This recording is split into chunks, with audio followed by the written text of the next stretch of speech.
একটা দেশ যাতে একটা ইমোশনাল ইনভলভমেন্ট আছে, আমাদের ফ্রেন্ডলি কান্ট্রি আমরা বলি, আমরা প্রতিবেশী দেশ, এইগুলো যারা ইমোশনাল কথাবার্তা বলে ঠিক আছে বলুক, তাদের ইসে করে এমনি চোরাচালান হয়ে চলে যাচ্ছে এদিক সেদিক থেকে, আপনি সেটার কোনো ইসে পাচ্ছেন না। এটা তারাই যাই বলুক, আপনি দেখেন 3 মিলিয়ন 5,30,000 মেট্রিক টন ইলিশ হয়। এটা একদিনেরও, একটা চাঁদপুর ঘাটের একদিনেরও কম।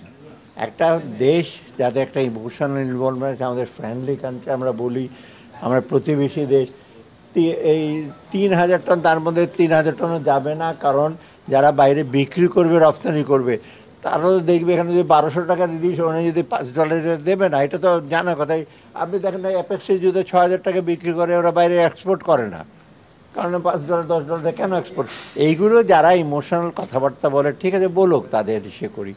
এবং এটা 0.5%ও না, 1%-এর নিচে।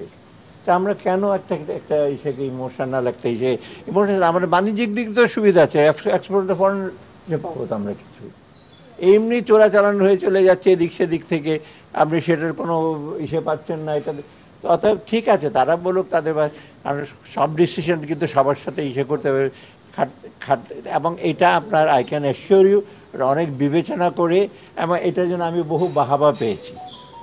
এটা আমি বলবো না কে বাবা দিয়েছে, বলছি এটা ভালো ডিসিশন।